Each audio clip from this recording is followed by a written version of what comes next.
Let me get the recording started. Guys, just as a reminder, if you ever see the recording button not working when I start, stop me and just say, Dr. Stebbins, you haven't recorded. Because sometimes I'll get to running my mouth and I forget to do what I'm supposed to do and everything. But well, we met a little bit last night. Some of you were not able to come on last night. So we're glad to have you this evening and glad that you found your way through Blackboard to be able to get with us. But welcome to Gardner Webb and welcome to MSA 601. Dr. Revis and I will be the people to help get you started on this journey. And so you'll like us, but you got to put up with us for the next 16 weeks, 15, 16 weeks. And we're good. We're like drill sergeants in the Army, but we're good drill sergeants. So just know that. But as we said last night, we're here to help you be successful in this program. And for some of you, it's been a while since you've been in school, and I know that you're nervous. And even when you went back to school, you went back for something that you were familiar with, something you felt comfortable with. Every one of you probably are out of your comfort zone right now. You're going into something that is for the most part, you've seen school administrators, but you really don't know what it's like to be a school administrator. But that's what we're going to do this semester. We're going to begin that transformation. It is a transformation. It's a transformation of how you think about things, how you see things. And I can promise you this, and you're going to hear me say that word a whole lot, and you're going to hear Dr. Revis when she speaks. We're going to say it a whole lot. We promise you that in Dr. Lamb said 2 weeks. I'm not going to give you 2 weeks. I'm going to say about 4 weeks because realistically, that's about what it takes. But in 4 weeks, and especially when you finish the evidence, the first evidence, the AAPSL, you're going to look back and honestly, you're going to stop in your tracks and you're going to say, wow. It's going to be the wow factor. And again, that word I promise you in 7 weeks, we're going to have a testimonial. We're going to, like they do in church, we're going to testify and you're going to say, Dr. Stebbins, Dr. Revis, I cannot believe, the transformation, but this is what you've got to do. Now, of the ones that's with us, give me a show of hands if you're still in the classroom. Okay. If you're an instructional coach, anybody? Okay, Sparkle is. I remember reading that. Okay. Is anybody, I think that was everybody, but is anybody currently working in school administration as an assistant principal? Sometimes we get people that have been placed in the role and they give them time to get their certification in that area. Well, most of you are in the classroom still. So naturally, you think like a teacher. You see things like a teacher. But right now, this is a defining moment for every one of you. Now, I'm the hat man. You're going to see I wear hats. I wear hats all the time. I've got in that closet you see behind me back there, I probably got 75 hats in there.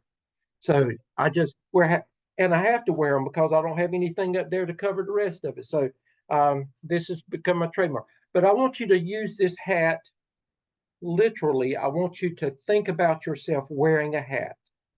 Now, right now, I have on the teacher hat, okay? I take it off and I put another hat on. Guess what?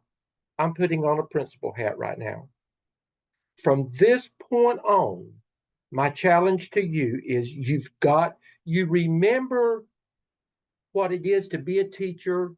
You will be working with teachers because a principal is a teacher of teachers. Um, but everything that you do from this point on in this program, you've got to begin thinking and working like an administrator. And that's what we're going to challenge you with. Sometimes you're going to say, that you're thinking like a teacher right now. I will not accept that. Dr. Revis will not accept that. We will send work back if it reflects uh, thinking like a teacher. You've got to come out of that box and you've got to begin immediately thinking and working as a school administrator. So, and it's the same thing with the glasses. You see everything through a teacher lens right now, but you've got to begin looking through that lens differently, and you've got to begin thinking as a school administrator. And I promise you this, that's that word promise again. I promise you this. It will be in 2 weeks, probably, you're going to begin seeing, or you won't talk about it too much, but you'll begin thinking to yourself, you know what? I never understood why my principal did that, or I never understood why my assistant principal. Now I understand because your challenge is going to be throughout this entire program. You've got to be a leader, even when you are working with the PLC that we're going to talk about that you've got to establish tonight. Many of you have worked with PLCs, but you're going to take on a whole new role. Sparkle probably has a little advantage on you because of her role, um, but all of you are going to take on a more challenging role, and your role will be like a principal, just like a school administrator. So that's my challenge right now. And if I call you out, or if Dr. Revis calls you out, don't take it personally. Sometimes we have to redirect you and say, okay, you're going too much in a teacher direction. We've got to come back, and but we're going to guide you this entire way. I consider Dr. Revis and me two of the biggest supports that you will ever have in this program. We are your foundation. This is not belittling you, but it's just like when students start the kindergarten, they've got to build that foundation to be able to be successful in school. It's the same thing. For you to be successful in this program, for you to be a successful administrator, we've got to build that foundation for you, and that's what we're going to do. So with that in mind, I'm going to, Dr. Revis. Yes, and one of the things I want to just share with you is that Gardner Webb, I love Gardner Webb's program because it is built on the foundation that you are going to be doing and carrying out authentic work, just like you would if you were a school principal. All the big projects that we have you do mimic what you would have to do as a school administrator. So keep that in mind. We will never ask you to read this article and respond to it. Not going to do that. You do have to do readings, but you will respond to them, and we will know when you do those readings in the work that you produce. So it's all about authentic tasks that you're going to have to do, and they're big projects. And so a lot of people get really nervous because the first thing we're going to ask you to do is to build a new PLC and facilitate and lead that PLC. If you've never done that, that can be a little daunting. But anyway, I'm not going to jump the gun. But that's one of the reasons I love Gardner Webb. The other reason is, boy, you have to work hard to fail in this class.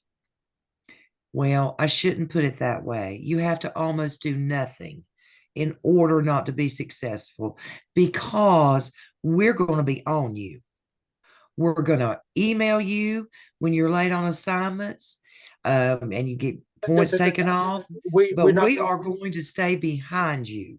don't be late on assignments so we don't have to do Right. it day one. That is And, you, right. you And can't. it's a very writing intensive program, Mhm.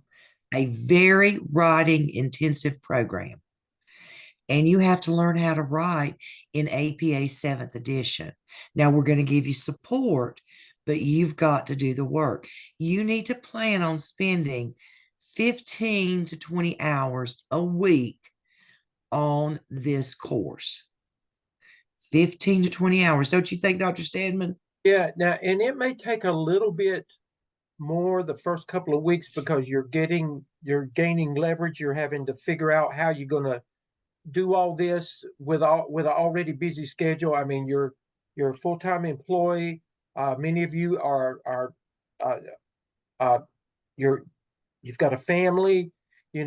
How am I going to be a wife? How am I going to be a mother?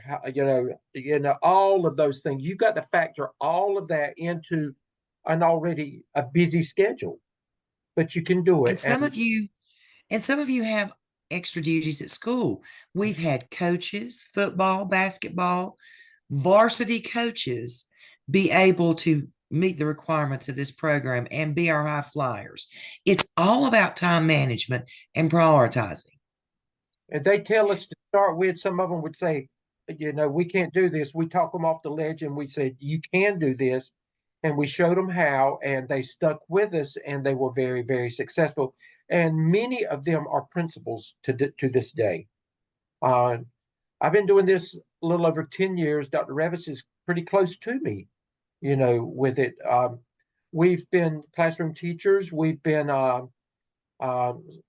principals.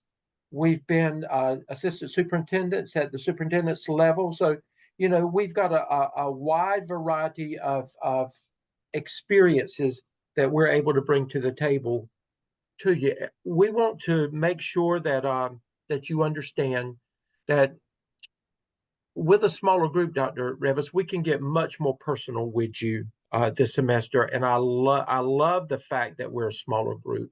Um, we haven't always had that luxury. Um, it's a bittersweet thing, but I'm going to take advantage of the fact that it's a small group this semester, and we should be able to be much more personal in the work we do. Dr. Revis, I'm going to share my screen, and if you would, um, before we even get it, let's go over our class norms and see if um, we can get Okay. buy-in All from that. right. This is our agenda. First of all, this is our agenda, um, and we're going to try to stick to it. I put the minutes by there so it would keep um, mainly me on task, but keep us on task. And we may we may be over a little bit, but that's okay. But it kind of guides us. But this is in your class shell as well under week one. Um, we'll see all of this is just uh, week one responsibilities. I'll revisit that at the end of the class, and I always will tell you what you've got to do this week, and we will always look at what the next week looks like. We in this program, you've got to know what I've got to do, but you've also got to understand what's coming up next, so that can be planned. But let's look at our class norms, Dr. Revis. Okay. So these are the class norms that we have found work very well with our classes. Always be respectful, of course, we know that without saying, of your peers and instructors. We ask that when you come on, that you are unmuted and that you stay unmuted unless you're being asked to speak by the instructor or unless you show your hand and we call on you. We like for you to show your video during class. It gives us an opportunity to put faces and names together. Make sure you're always dressed presentably for a Zoom class. If you were sitting face to face and dressing for a face to face class, that's what we expect in our Zoom class. Please let your family and other family members know that you are in class during this time and to be considerate and to not disturb. Again, that's key about keeping yourself unmuted. We know if you have young children, sometimes they burst into your office without a moment's notice. That's why we ask you keep yourself muted. Um, we ask that you hold your questions until the end of class. So just jot down your questions as we go through, and we will get to them at the end of class. A lot of them will be answered along the way, but we ask that you not put them in chat, because then what happens is everybody starts reading the chat and quits listening to Dr. Stedman. And so it can really be a distraction. Sometimes we may ask you to put something in the chat, but unless you're asked, please avoid chatting and just write your questions down. And we promise before we sign off, we will get to everyone's unanswered questions. Can we all agree on our class norms? If you'll give me a thumbs up. Okay. And Dr. Rippus, we may vary from that a little bit since it's a small class. When we're going over things, we may be able to discuss it more. We designed this when we had 40 and 50 students online at one time, and we had no choice but to do that. But with a smaller group, there may be times, and let us kind of lead it, because Dr. Revis and I may say, okay, we're at a stopping point. Do we have any questions at this time? And then we'll move on, instead of waiting to the end to do everything, because we will be able to do that a little bit more. Or we may say, does everybody understand this? Is it okay? Can we move on? That's what we'll do. But if it's just a pressing question, jot it down, and like Dr. Reva said, we will get to it. We will get to it at the end. Dr. Revis, with that in mind, I'm going to bring up the Blackboard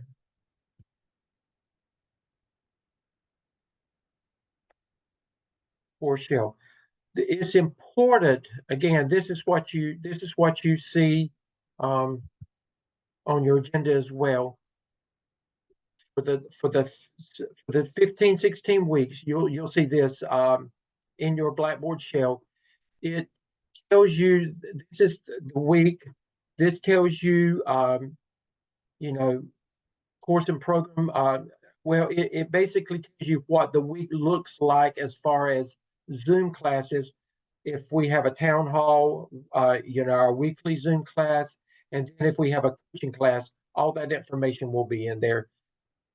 This is you will find this is more of a, a reading section or a task section. A lot of your assignments from your textbooks will be posted in here. And again, as Dr. Revis said, we're not going to, we're not going to come on each week and we're not going to say, okay, let's talk about what you read in chapter 1 of so and so book or whatever. That's not what we're going to do. We may reference something sometime, but it goes back to what she said.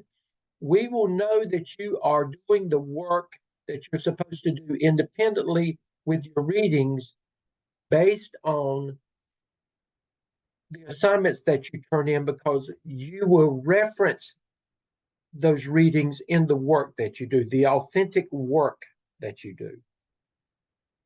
And in this last column, this is always going to be your basically your assignment column.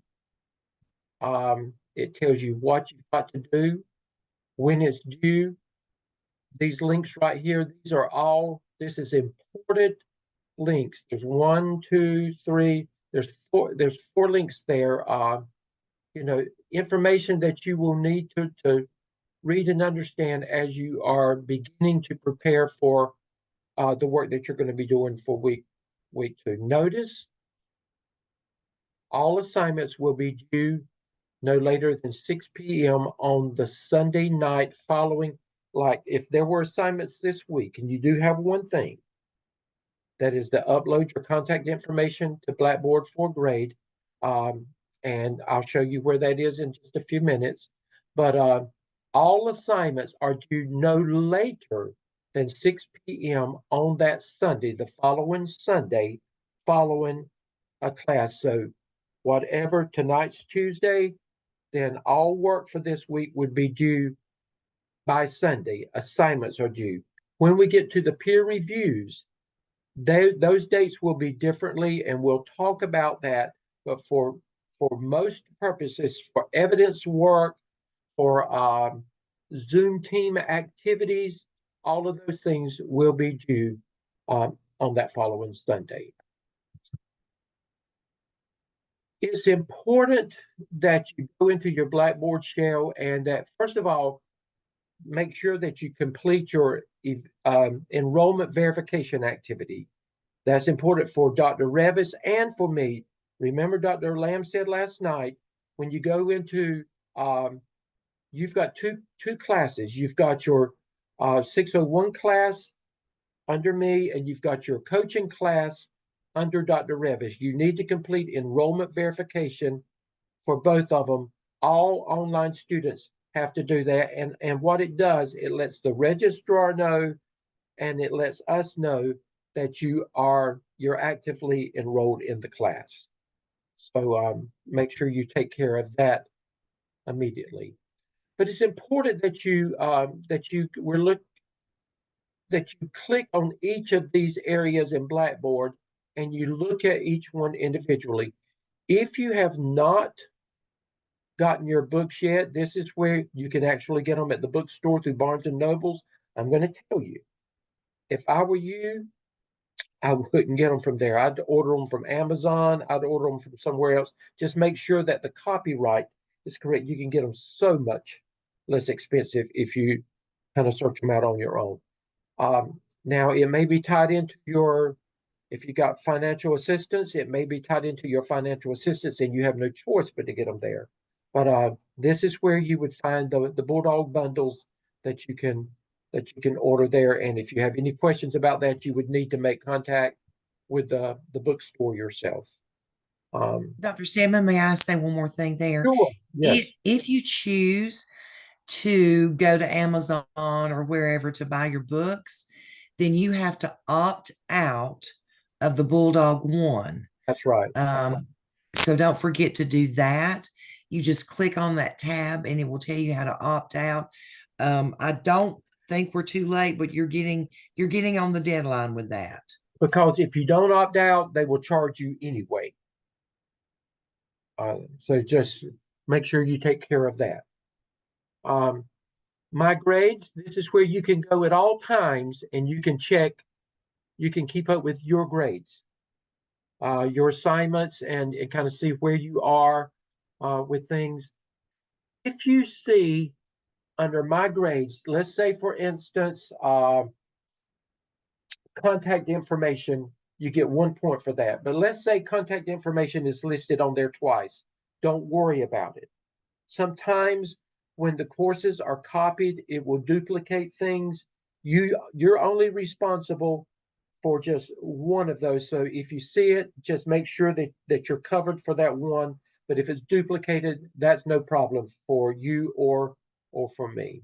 Attendance is for me, and attendance is based on not the fact that you've shown up tonight, but I'll tell you, it's important that if at all possible, you need to show up face to face for these classes.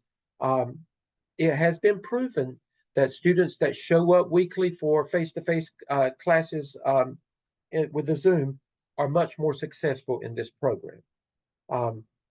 You have a chance to interact. You have a chance to ask questions. And the human nature says, if it's a recorded video, the human nature says, oh, I'll get to that. But guess what?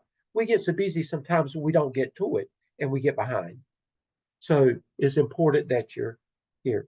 This is, we're a Christian-based school, so this is all about the Christian community and the support that Gardner Webb can provide you with. Support services, tech support, this is where you would run into Blackboard. This is where you would make contact with any of these resources right here if you have problems. You have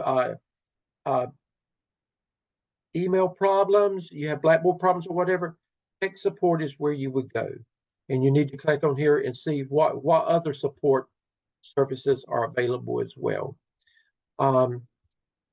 Blackboard help, course feedback. these were where all your handbooks are. So you need to familiarize yourself with that section. And again, some of this is going to be repeated, but in here you've got your MSA handbooks, plus you've got information that Dr. Revis is going to talk with you about, not tonight, but later on, concerning your competency folio that's going to be a part of this program and your internship as well. There's a Zoom tutorial. All of you should be experts on Zoom. After COVID, you should be experts. But if for some reason you're not, there's a tutorial there. Now, this is where your Zoom teams are. This is subject to change. So no, there's no Zoom assignments yet. So at this point, if you click on there, it will show you tentatively who team 1, team 2, team 3, and that's just naming the teams. This is who you will be working with at this point. I'm going to see who enrolls between now and next week, and I may have to make some changes with this based on enrollment. Most of the people, well, anyway, so you upload your contact information, and this is where that assignment is. You're sending contact information in Blackboard, and these people are going to look at it because they're possibly going to be the ones you're working with. But like I said, it could be minus one of these people. It could be plus another person based on, who does and who doesn't show up for the class. But this is where you upload your contact information. When you click on this, it gives you an opportunity to complete that information. You submit it for a grade. You just click on there, and you create the thread, you put the information in there, and you submit it. So I think most of you are familiar with how you're supposed to do those things. If you have a problem, just let us know. Your syllabus, your core syllabus is there. This is where you'll find your weekly class schedule. These are your recurring links for your class on Tuesday night and your Zoom sessions on Thursday night as applicable. Zoom sessions are not going to be every Thursday night. They're the first 4 weeks simply because it's a part of getting you grounded in this program.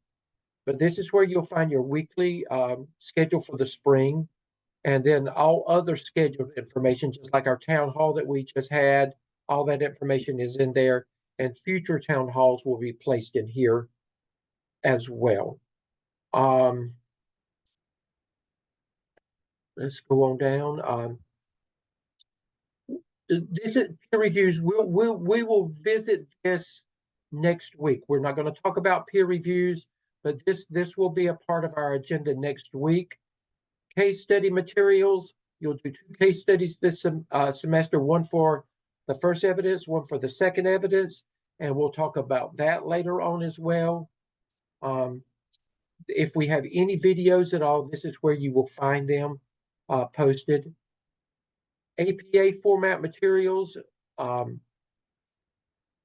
This will be next week on Thursday night. We will spend a lot of time talking about APA for this program, the 7th edition. But there's some materials and resources in there that you'll need to basically help you get started. But this is where you really need to camp out. The first evidence that you're going to be working with, remember, we said last night that in this program, you're going to do 6 evidences throughout the program. You'll do 2 this semester, 2 in 603 in the summer, and you'll do 2 in the fall. You're going to be doing, with an acronym, you're going to be doing the AAPSL, the first part of this semester, and that's an analysis and action plan for student learning. You always begin in education with the student in mind. So we're going to begin with the students in mind at your school, the school where you work. And then the second part of this semester, we're going to do the AAPSL, which is an analysis and action plan for teacher empowerment and leadership. As a principal, you are not a teacher of students. You're a teacher of teachers.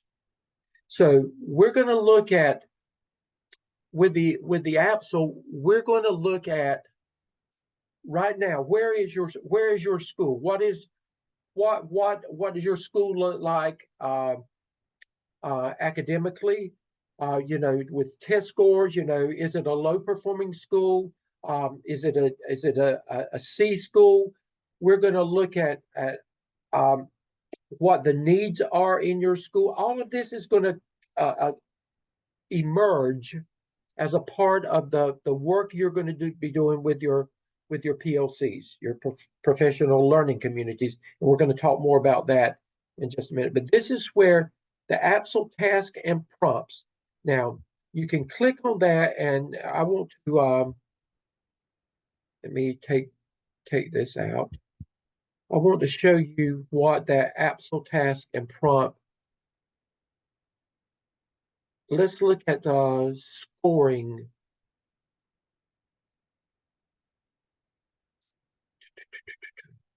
Let me see. Okay, let's look at this. Okay, we're going to begin with the AAPSL. In the AAPSL task and prompts, what you're able to do is you're able to look at this. First of all, it's going to tell you what the AAPSL is all about. It's the prompt is going to talk about it. It's going to all of it's laid out in here. Then this is at the top of this. It's going to tell you when you submit it for a grade. It's going to tell you what you've got to do to be accomplished with the work that you're doing. And this is what you should always strive for.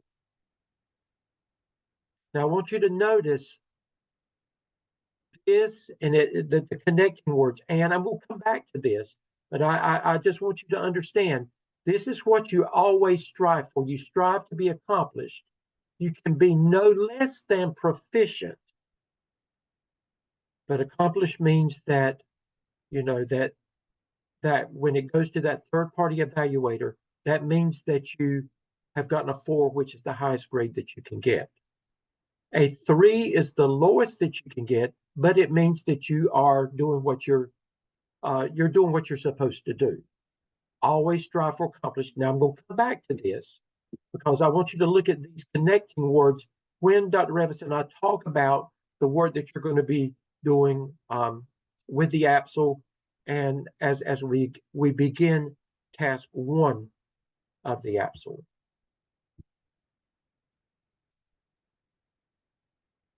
Let me come back to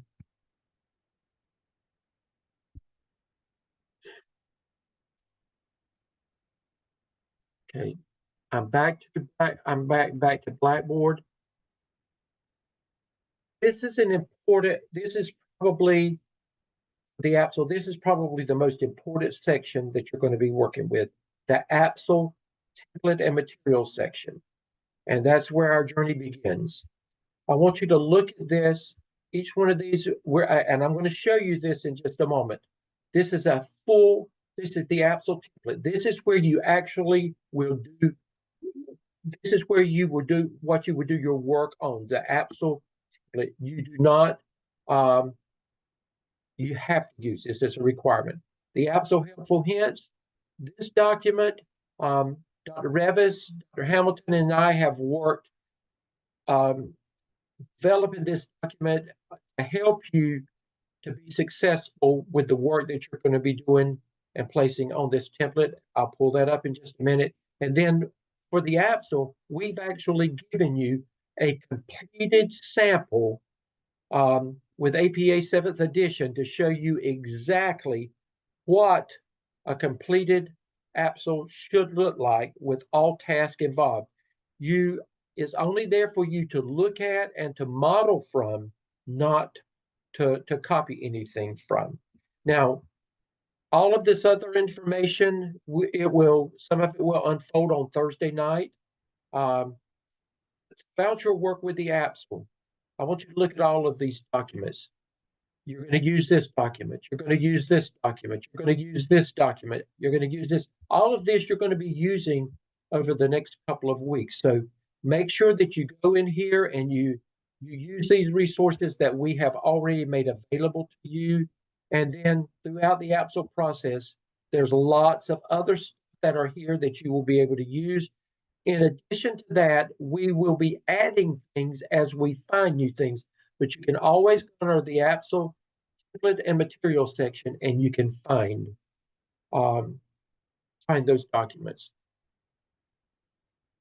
With that in mind, Dr. Revis, I'm going to stop my my share, and if you would begin talking with them about where this journey begins with the professional learning community.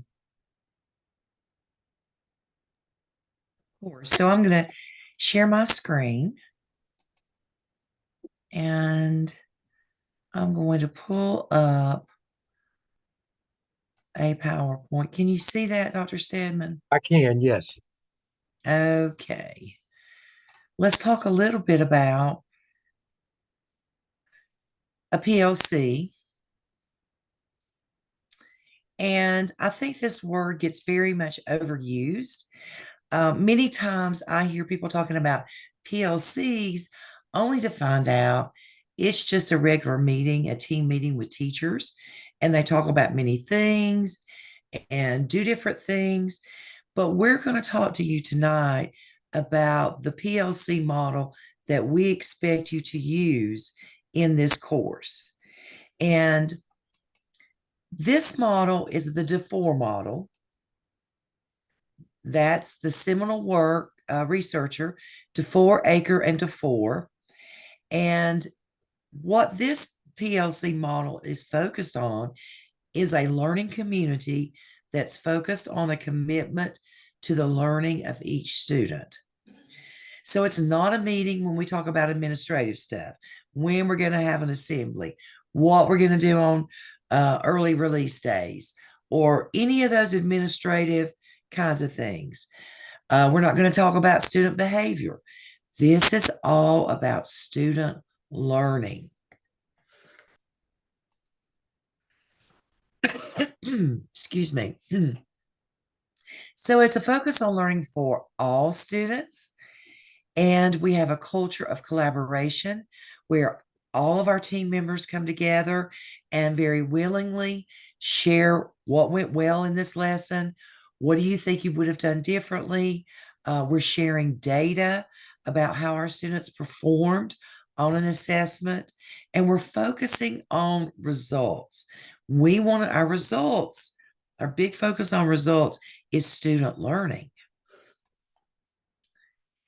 So the three big questions out of this model are, what do we want students to learn? And that would be your standards. How will we know when they have learned it? What type of assessment are we going to use?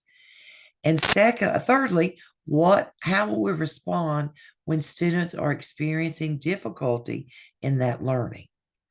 Those are the three big questions. And by the way, this PowerPoint is posted already under week 1. Now, you're going to be asked in your first task to build a new PLC. And it is going to be focused on student learning. But what we have to remember is collaboration does not come naturally. And so when you bring together your new members of your PLC, you have to focus on building an atmosphere of trust. So how do we agree to operate as a PLC? You're going to develop norms. How will we agree? How will we make decisions and come to a consensus within our PLC? How do we agree to disagree professionally? How do we agree to communicate? What kind of information is going to be confidential? What kind of information are we going to communicate after the meeting? Is somebody taking notes and minutes and going to send those out after the meeting? When will we meet? And again, what information is confidential and what information can be shared outside of the group. These are norms about how we agree to operate. Now, the PLC model that we're going to use is focused on results, results that are tangible, and that would be some measure of student learning. And we're going to set short-term and long-term goals, and then we're going to examine the results.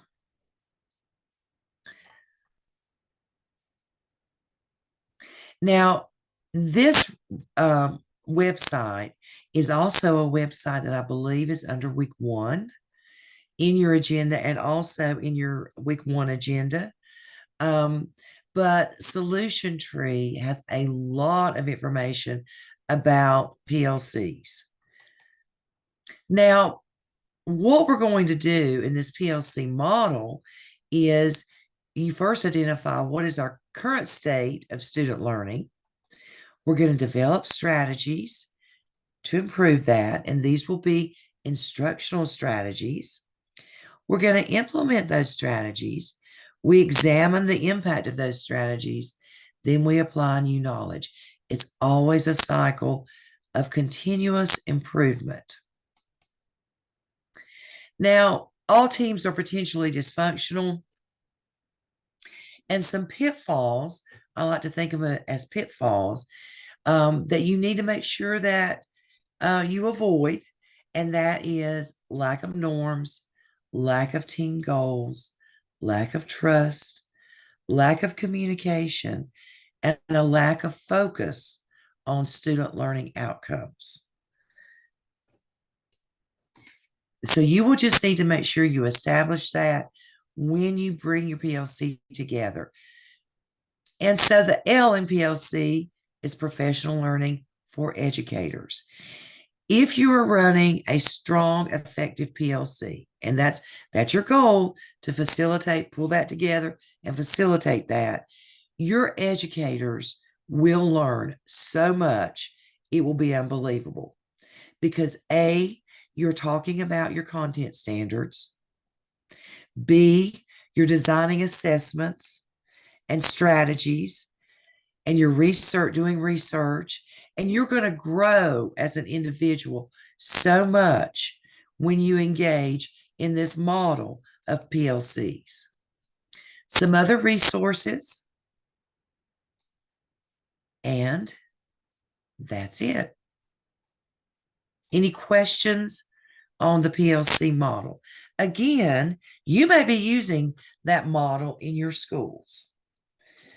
If you're not, then I've had students, and I know Dr. Stedman too, they've taken this actual PowerPoint and they may have decided which slides to use to talk about what a true PLC is according to the DeFore and DeFore model. But that's the model that you're going to use. Now, when you bring together your PLC, one of the first things that teachers want to start talking about, 2 things: student attendance, and student behavior. It's not about student attendance and student behavior. We know that both of those impact student learning, right? But what we're talking about is student learning. We're talking about research-based strategies. We're talking about research-based programs, but we're not talking about student behavior and attendance. Dr. Lamb, we have, Dr. Stedman, sorry, we have 2 hands raised. Do you want to go ahead and take those now? Let me ask you, are both questions about the PLC? Hold your thoughts until after I get through with the next part, okay? So just hold your thoughts, and we may answer it, but if not, we will get it as soon as we go into the next part, okay? And Terrence, you are where you're supposed to be. Terrence left me. No, Terrence is there, okay. Okay, thank you. You're welcome. Okay, now.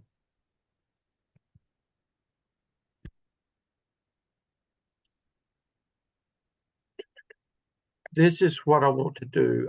These are the documents that we were talking about. First of all, this is going to be your template. This is what you will use with with all the work that you do with the AAPSL. Notice it says your name here on page 1. That's the only thing that you do. Is you put your name there. Terrence will put Terrence Hamer there, and that's all you have to do to page 1. Now I want you to notice this information. If it's in black, that means it stays. Notice right here, and this is for information only. Once you do your work with the AAPSL, you will read this, but you'll take this out. What you see right here, these three, you take this out. This is for information only. If you see anything highlighted in yellow, anything highlighted in yellow, that means you've got to write. That means you add your text there. So if it's in yellow, you have got to write using APA style in that area. If you see something in red, those are reminders, suggestions about some things that you can add to your text. But once you decide what you want to do or whatever, you delete that as well.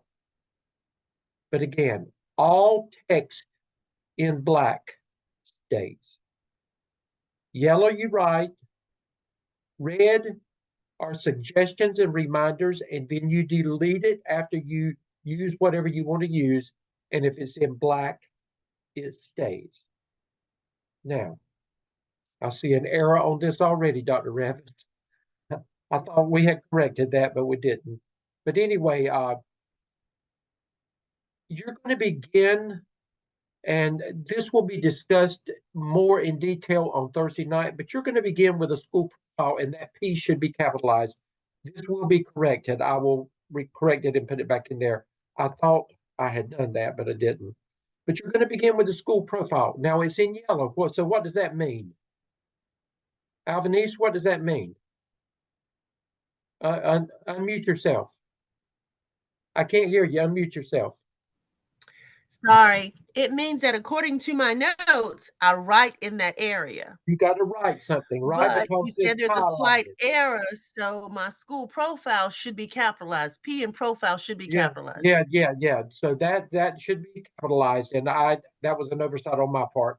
But anyway, you're going to write about your school there, and we're going to talk about that more. You're going to tell, if I want to know about Alvanise's school, then this is where I'm going to go, and you should tell me enough information there that I know something about your school. I know the demographics of your school. I know the complexion of your school. I know the pulse of your school. I know the history of your school. This is just it's like telling a story about your school. Now, we're not asking you to write a story book there. We're asking you just to tell the story in a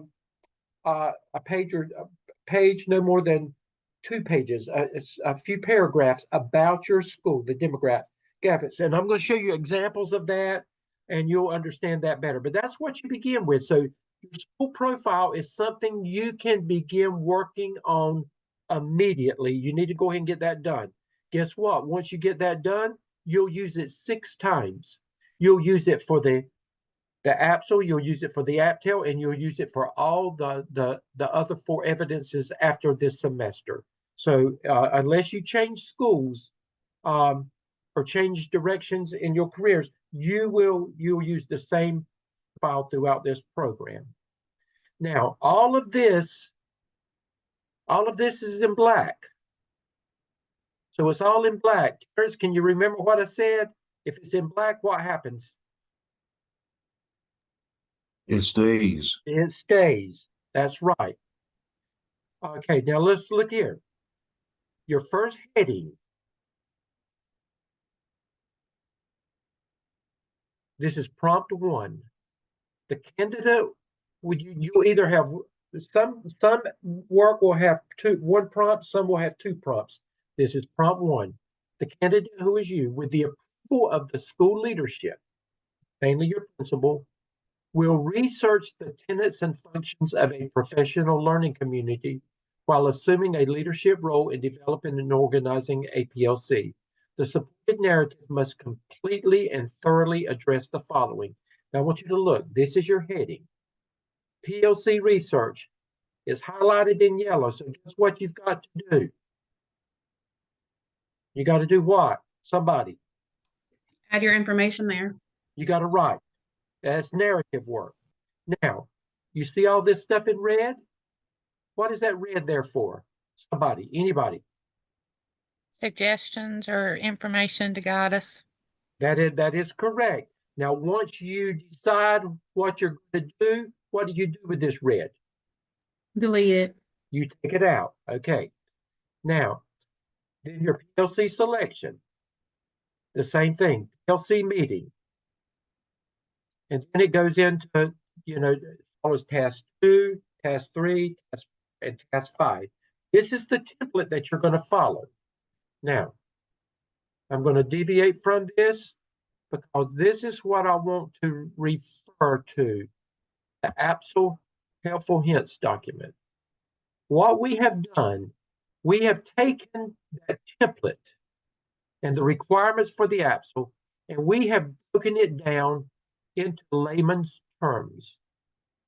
Now, the information that we just showed you, remember I told you the first page is going to be your title page, and the only thing you're going to do there is put your name there. That's it. The second thing you're going to do is you're going to do your school profile. That's going to be your heading, and then you're going to do your school profile. There's an example. There's an example. This is just a small example of telling about this particular school, Sunnyside Elementary. And I'm not going to say it's perfect. It's just an example. Okay. Then we begin our work with the AAPSL. Now this is where it begins. This is going to be. This is really your first big assignment.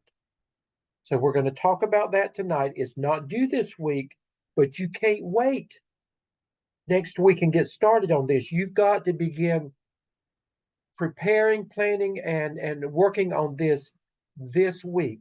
That means between Wednesday, Thursday, and Friday, you need to hit the road running with this. Your first heading is this is task 1, prompt 1. Your first heading is PLC research. You're going to write that up there. PLC research. Your research, APA style, must address what is a PLC. Now, I care about what Sparkle thinks. I care about what Keisha thinks. I care about what Michelle thinks, but this is not what you think. It's what the research says. Okay? I don't want your opinion on this. What does the research say? What does a PLC look like? How is a PLC to be conducted?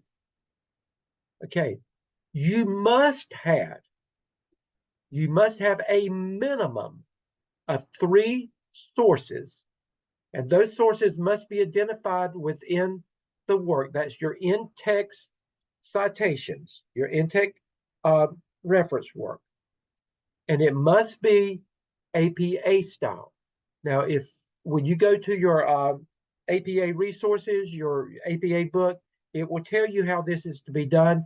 And then Dr. Revis and Dr. Hamilton and Dr. Boyne Nutting will be sharing this, not this Thursday night, but next Thursday night, specifically what it needs to be for this particular program. Out of those 3 sources, now it's a minimum. Does that mean I can't do 4? And I'm going to call Alvanise's name again because I see her. If Alvanese says, oh, I like this resource too, and she's already done 3, can I use 4? Yes, you can. You can use 5, but you're not writing a dissertation there. So, you've got to decide when is enough enough and when do I have enough. But you can do more than 3, but you must have a minimum of 3. But guess what? One of those must be to 4.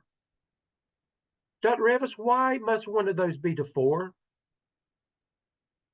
Because that's the model that we are using for our PLCs, and he is considered to be one of the seminal researchers. So you've got a lot of references and resources in already loaded into Blackboard. You can also go into the Dover Library and do your research, but one of them has to be to 4. Right. And the Dover Now Library? the question's going to be, well, can all 3 of them be to 4, Dr. Stedman? No, you got to have if you repeat the 4 in your work, you can repeat him, but you can only count him one time. You must have at least 2 other references besides the 4 about PLCs. Okay. These same sources and any others used in Task 1 will also be placed at the end of Task 1 under a reference section, APA. You must describe your PLC design in this narrative work. In other words, if I went in to observe your PLC, what should I expect to see? Okay. And this is an example. PLC research. This is just, you see there, according to the 4 and all. And the reason that at all is there is because it's more than 2 researchers, but 4 is the main one, and you use et al. And again, they'll talk about that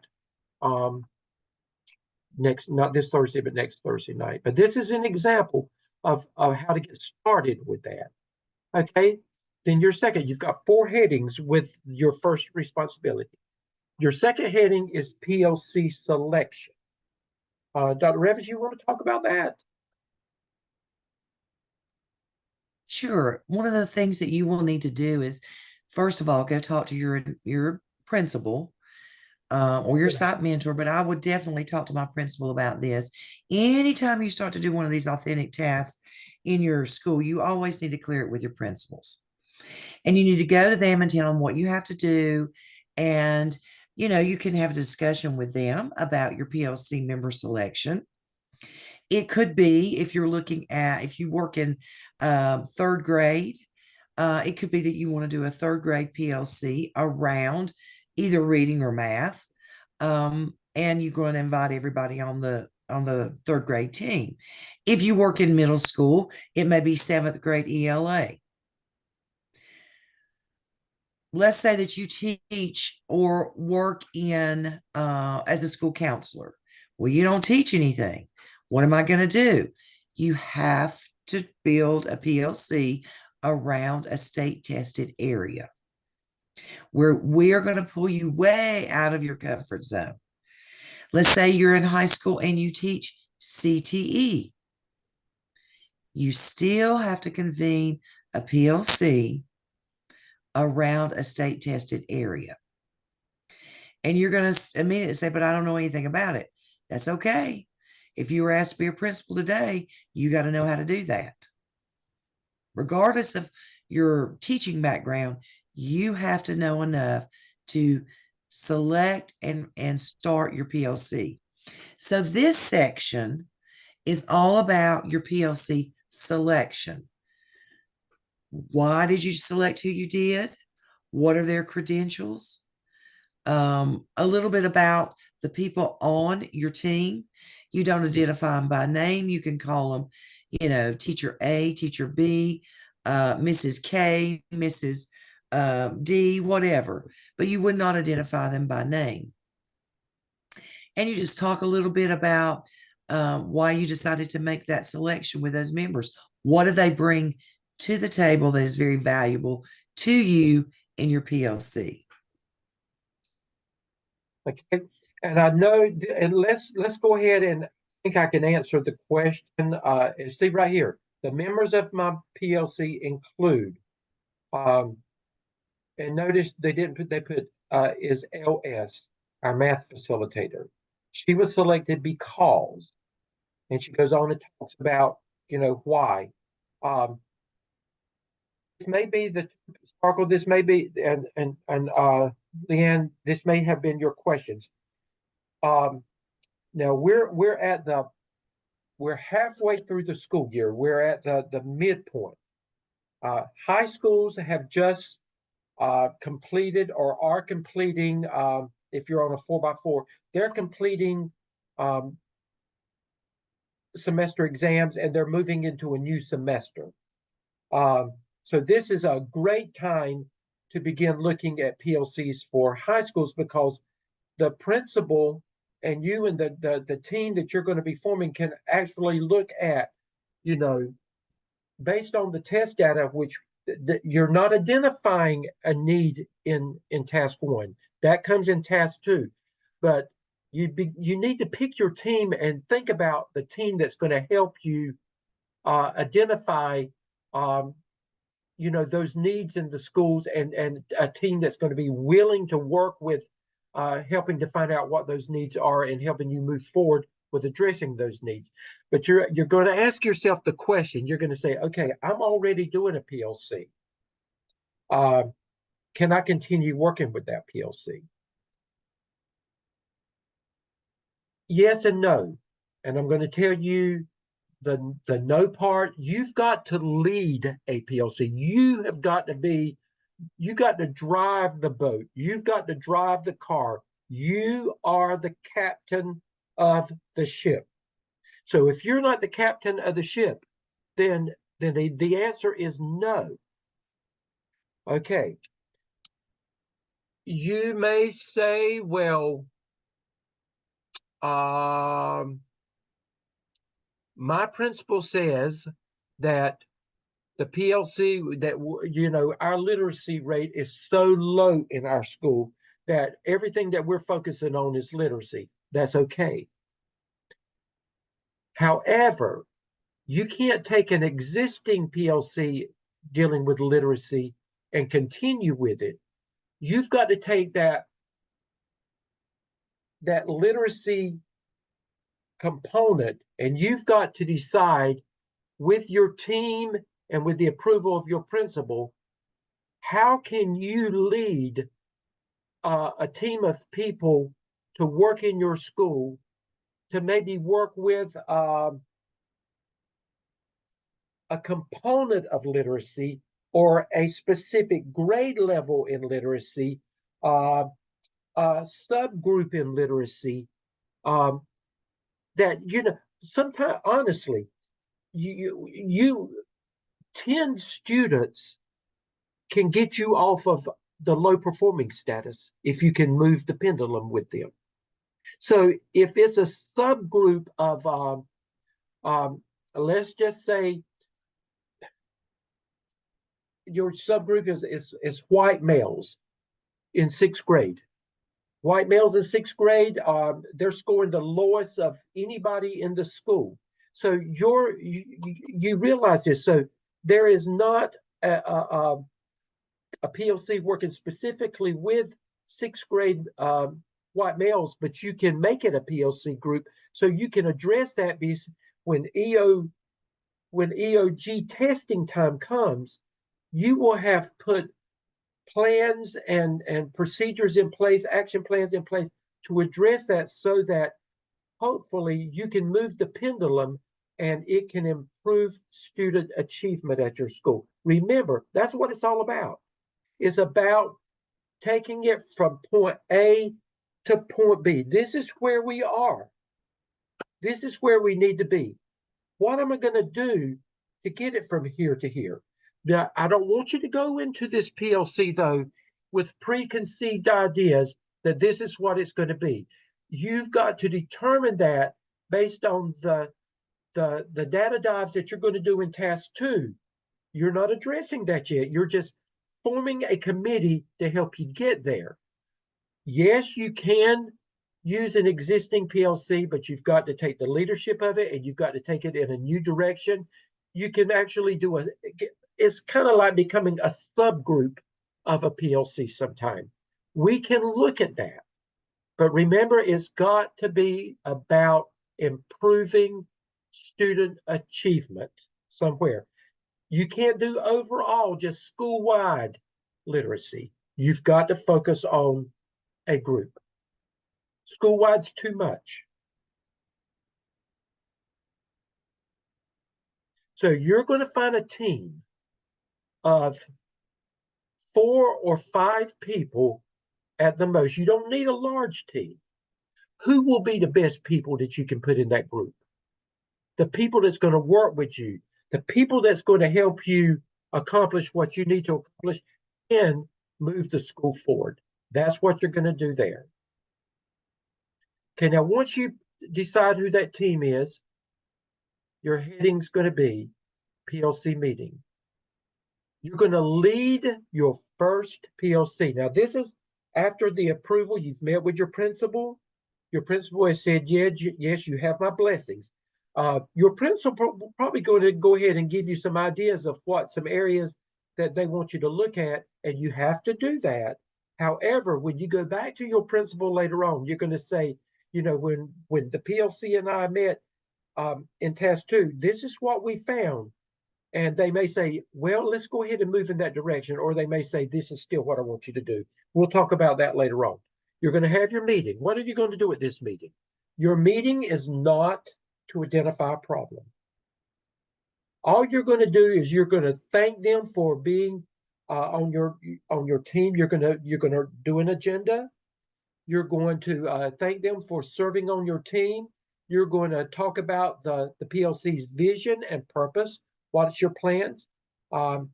This is where you're going to establish your personal PLC meeting norms, something that y'all agree upon. There's resources in your course shell that's going to help you with this process. And you're going to basically, with your norms, you're going to have to meet weekly for a while with them. When is this going to be? How are you going to do it? You got to work out all the specifics with it. And this is an example of what that looks like. This is your narrative work. And again, this is an example. And then your references, you're going to have a heading that is going to be references. And guess what? You're going to have a minimum of 3 in there. You know why? Because you've got research. And research, you've got to have a minimum of 3 references there. So you're going to have at least 3 references down there. And remember, one of them must be to 4, APA style. And then you're going to have an appendices section. That's going to be your heading.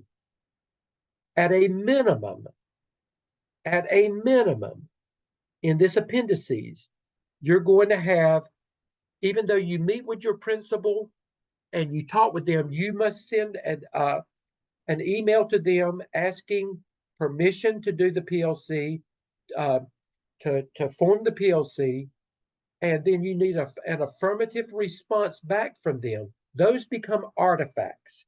You're going to take a picture of them, you're going to copy that, and that is actually going to become an appendix. That's going to become an appendix in your appendices section. You're going to have a copy of your agenda in there. You're going to have a copy of your meeting norms that were established in there. And at a minimum, I would have somebody to take a picture of me presenting. That is proof. That becomes an artifact, and you're going to be able to use these artifacts later on in some of the folio work that you're going to do. We won't talk about that tonight, but these artifacts will be valuable later on in the work that you're going to be doing. Note, all graphics, etc., used are to be identified as figures and shown according to APA. Now, I want to, one more thing, and we're running a little bit over, but I think this is important. I want to show you this. This is your AAPSL example. Now, this is what we've just talked about. You see there's the school profile. Well, let's go back. There's your name here, and this one's been blacked out. That's where your name goes. The school profile. That's you can begin on that this week. There's your PLC research. Shows you how it's done. PLC selection. PLC meeting. And then at the end, all of these are combined. This is an entire one, but you're going to put at the end of each task, you're going to put your reference section in there, and you're going to put your appendices. And then when all of the work is done for the AAPSL at the end, you'll go back and you'll combine those into one reference section and one appendices at the very end. Now, let's look at this, and then I'm going to open up for questions. And let me see okay, look at this. And you can find this under week 1 as well. Okay, how do I begin task 1 at the AAPSL? I've simplified it. Number 1, you're going to use the AAPSL template found in Blackboard under AAPSL templated materials. Number 2, you're going to review the AAPSL example found in Blackboard under AAPSL templated materials. Number 3, you're going to use the AAPSL helpful hints document found in Blackboard under AAPSL templated materials. I would actually make me hard copies of these and have them by me to work with, The next thing you're going to do, you're going to have a dialogue with your site supervisor concerning the requirements to lead a PLC this semester. You need to do that this week if possible. Explain what you'll be doing. Let them know you will be asking teachers and staff and possibly administration to be a part of the PLC. Yes, your principal can be a part of your PLC. Your assistant principal can be a part of your PLC. If your principal agrees to be a part of your PLC, it will make your life so much easier. Won't it, Dr. Revis? You will need to put this request in writing, even though you may speak directly to your supervisor. You will also need an affirmative response from them. These emails will serve as artifacts and will be included in your appendices for task 1. You're going to complete your school profile. This is the story of your school. You're going to do task 1, prompt 1. You're going to complete your research, PLC research, with a minimum of 3 sources, and one of them must be a reference from Richard DeFore. And again, what is a PLC? What does a good PLC look like? How is a good PLC conducted? What are the norms, etc.? This is according to what the research says. Select who will serve on your PLC, 4 to 5 members. Why did you choose them? What are their strengths? What are their educational credentials, etc.? You conduct your first PLC and lead the PLC to discuss the vision and purpose of the PLC, establish norms, and again, there's excellent materials in the Blackboard to assist. Then you're going to have your reference section and your appendices, and again, all of this is according to APA 7th edition. And I'm going to stop share. So if I could just jump in here a minute, you're probably overwhelmed right now. Right. But let's break it down. One of the first things you need to do is meet with your administrator about your newly formed PLC. Okay. And you can go ahead and reach out to them. You need to schedule this PLC meeting for next week, early next week. You also can go ahead and start writing your school profile. That's the easy part, but you will have to dig out some data about your school. Look at your school report card. It's right there, everything you need, but put it in the narrative form. And you can start doing some research on PLCs. The only thing that's due this Sunday evening, this coming Sunday, is your contact information. But if you don't get started and get your PLC meeting organized by the beginning of next week, you're going to be behind. Am I right, Dr. Stedman? That is exactly right. I cannot get it to show full screen. I don't know why. Go ahead though. I'm trying to get it back to. I don't know what it's Okay. doing. Go ahead. Anyway, I don't know what it's doing. Okay. I think it's up at the top right hand, maybe. I did, but I can't get anything to. Okay. Yeah, I don't So know. are we ready to go ahead and take some questions? Yes, go ahead. You'll have to look at my face Okay. because I can't see Mandy? everybody. I just had a quick question. Earlier in the conversation, we were talking about the coach on Thursday. And Dr. Stebbin, you said that Dr. Revis was going to lead that. But I received an email from Dr. Talent today, and I didn't know if that was a mistake on something that I've No, done. no, you will have two coaches. You'll have a CC1, and that CC1 will be, many of you will only meet with that CC1 one time. That could be your initial conversation with your principal, and they basically help get things, transition things with your principal to move forward with the PO, with the work that you're going to be doing for Gardner Webb, with your internship and the work that you've got to do. Dr. Revis with my class is going to be your clinical coach too. Dr. Revis will join me as much as she can on Tuesday nights and will be a part of the class. But Dr. Revis will be responsible for helping you with your clinical internship work and with your competency folio work that we will be talking about later on. So you have me as your instructor, Dr. Talent, or either Mr. Ramsey or Mark. What's Mark's last name? Dr. Revis. I can't think of it right Okay, now. where one of three people will be your clinical coach one. They'll contact you so that they can set up a Zoom video with you and your principal to be able to make sure that they're on task with you moving forward with doing the work that you need to do for Gardner Webb. And then your clinical coach two, which will is Dr. Revis for you. Dr. Revis will be your second person as a part of this class. Does that explain that, Mandy?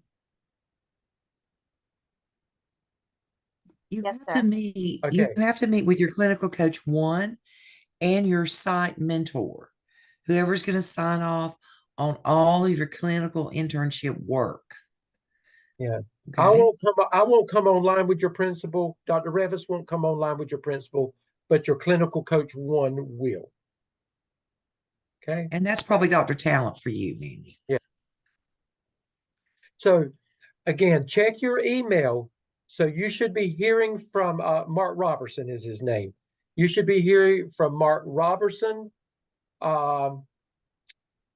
either Mark Robertson, Rod Ramsey, or Phyllis Talent. One of those three, you should be getting an email from them so that you can go ahead and set up a time that the three of you can meet, your principal or whoever your site mentor is, Dr. Talent and one of the others, and yourself. So get that done as soon as possible. Any other questions? The two that had their hands up about the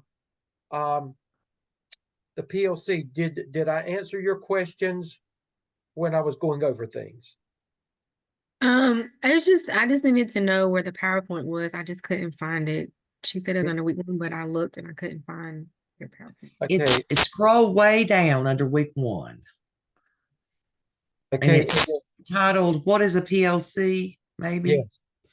yes, it's there. Yeah, I remember seeing it. Look and see if you find. Hey, Sparkle, it's on the very, very, very bottom. Okay. Thank you. Okay, there's a lot of stuff there. Also, one more thing. When are we supposed to hear from our CC1? I haven't received an email from. Okay, you should hear today, tomorrow. A lot of they may have been trying to do something today, but a lot of people have been without internet today. So you should hear something in the next couple of days. And if you don't, if you haven't, send me a message. Just email me and just say, Dr. Stebbin, I haven't heard from my CC1, and I'll find out what I can find out for you. Okay. Do you know how to get started? Do you know enough to know how to get started? Now we're going to go about this. We'll go over a lot of this again on Thursday night, and you'll hear a lot of repeat, to begin with, but that's okay. That's okay that you hear repeats on stuff. But my advice to you is just go ahead and get started. Go ahead and get started. You've got to get started. You're going to do, don't wait until next week. Go ahead and map out this, plan it out, just see how you're going to do it, and call me if you need me. You don't have to wait till next week to. It's not your review work. Your first task for review will not be due this Sunday, but it will be due no later than the next Sunday. And then after that, then you will be submitting something for review and submitting something for a final grade all at the same time after we get the first task done. But we'll help you get into the routine of it. But don't wait. Don't procrastinate. Do not wait. Any questions on your PLC, who you want to get together, or that kind of thing? You got in your mind who you want? Word of warning. When you have your first PLC meeting, make sure it's clear that the vision and mission is around student performance, student learning, not attendance and not discipline. Because you're going to be I do have a looking question. Sorry to interrupt. I do have a question about just like the selection. I'm an instructional coach, so I do lead all the PLCs as it is for K-5. And a lot of the examples that y'all just shared talked about like teacher, like some of those examples, a national board teacher of so many years. Well, what if I want to choose, maybe a BT teacher or someone that is a residency, because then they can learn and grow from that group. So that's okay. It just seemed like all the references were very experienced teachers, and want to make sure, we have that other end in our group as well. I think that's great. I think you just have to have a good mixture. Mm-hmm. And again, purposely get out of your comfort zones. Purposely. That's the only way you're going to grow, is to deliberately make yourself do things that you are not accustomed to do.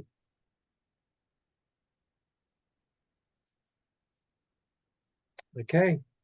Now, Dr. Revis, I'm pretty pleased we have had, let's see, we have 1, 2, 3, 4, 5, 6, 7, 8, 9, 10, 11 here tonight. That was more than what I thought was going to be showing up based on what I had seen in Blackboard. I want to see all 11 of you back next week. I want to see you on Thursday night. I want you to promise me something right now. I know some of you are thinking, what have I got myself into? Yes, you can do it. And I'm going to tell you this, you wouldn't have signed up for it if you didn't want something different in your career and in your life. Don't give up on that dream. You've got to promise me that you'll talk to me. And if I need to talk you off the ledge, I'll talk you off the ledge. I've done it, and I don't charge for that. Dr. Revis doesn't charge for that. We will get you through this. Once you get past the first 3 weeks of work, it will become a habit for you. It will become a part of your life. You'll figure it out. It's just like those of you that are parents. You figure when you had that first baby, you thought, "What? How in the world am I going to take care of a baby? I can't hardly take care of myself." But guess what? You figured it out. You figured it out, and that baby actually became a part of your life after a while. Or when you got married, you were so independent or whatever, and then I've got to deal with another person in my home in the home now. But we made it work. We made it work, and you will make it work. Okay. Everybody good? Everybody good? Okay. I'm going to record. This is recorded. I'm going to turn this into a YouTube video. I will send it to you later on. I'll email it to you. And in addition to that, I will put it under week 1 so that if you need to go back through and review any parts of it, you can fast forward, do what you want to with it, but it'll be there for you to refer back to. Okay. I will see you on Thursday night. Thank you so much for being a part of this class. Dr. See you Stebbins, Thursday. Yes, yes. can I ask it's got nothing to do with all of this, just a random question that I have. That's okay. I'm in the Aspiring Administrators Program in Rutherford County. Mhm. They started that this year, and it's going to conflict with a couple of my classes. Is that going to be an issue? Because I've already made it halfway through the program. No. Okay. No, just let me know, okay? Okay. All right. I Just just want, call with me and let me know. You'll be fine. okay. No, that Thank you. actually should be an asset to this program. Yeah, it's been really great. I've been in it since August and working directly with our superintendent and all of our assistant superintendents. Well, So between that program and this program, you should be an administrator in the very near future. So, I hope so. well, All that's right. great. Thank you. You're welcome. Good night. Good night, everybody. Thank you, Dr. Ravis. Karis, are you good, or do you need to ask a question? I'm still here. I just wanted to first of all apologize for okay.